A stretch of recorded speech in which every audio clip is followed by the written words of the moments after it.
ನೋಡಿ, ಇವತ್ತು ಕುಂದಾಪುರ ಗೀ ರೋಸ್ಟ್ ಹೇಗೆ ಮಾಡೋದು ನೋಡೋಣ.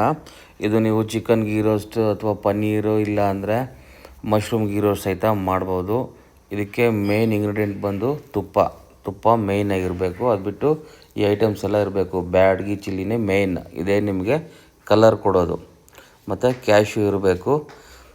ಬ್ಯಾಡಗಿ ಚಿಲ್ಲಿ ಮತ್ತು ಕ್ಯಾಶ್ಯೂನ ನೀರಲ್ಲಿ ಸ್ವಲ್ಪ ಹೊತ್ತು ನೆನೆಸಿಟ್ಟು ಅದಾದಮೇಲೆ ಒಂದು ಈರುಳ್ಳಿ ಹೆಚ್ಚಿಟ್ಕೊಳ್ಳಿ. ಮತ್ತು ಇಲ್ಲಿ ತೋರಿಸಿರೋ ಎಲ್ಲ ಮಸಾಲ ಐಟಮು, ಚಕ್ಕೆ, ಏಲಕ್ಕಿ, ಲವಂಗ, ಮೆಣಸಿನಕಾಳು ಮತ್ತು ಜೀರಿಗೆ, ಅದನ್ನೆಲ್ಲ ಡ್ರೈ ರೋಸ್ಟ್ ಮಾಡ್ಕೊಳ್ಳಿ ಮತ್ತು ಕೊತ್ತಂಬರಿ ಕಾಳು, ಸ್ವಲ್ಪ ಮೆಂತ್ಯ ಕಾಳು, ಡ್ರೈ ರೋಸ್ಟ್, ಸಣ್ಣ ಊರಲ್ಲಿ ಡ್ರೈ ರೋಸ್ಟ್ ಮಾಡ್ಕೊಳ್ಳಿ.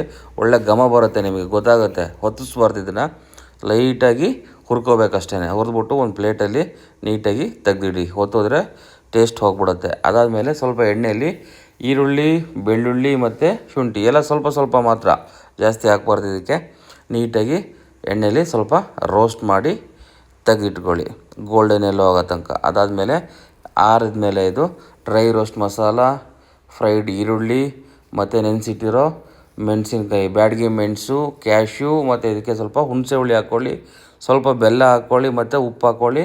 ನೆನೆಸಿಟ್ಟಿರೋ ನೀರನ್ನ ಹಾಕಿ ನೀಟಾಗಿ ಗ್ರೈಂಡ್ ಮಾಡ್ಕೊಳ್ಳಿ. ಹಾಗೆ ಒಂದು ಪ್ಯಾನಲ್ಲಿ ನೀಟಾಗಿ ತುಪ್ಪನ ಹಾಕಿ ರೆಡಿ ಮಾಡಿ ಇಟ್ಕೊಳ್ಳಿ. ನೋಡಿ ಎಷ್ಟು ಚೆನ್ನಾಗಿ ಬಂದಿದೆ ಅಂತ ಮಸಾಲ ಕಲರು.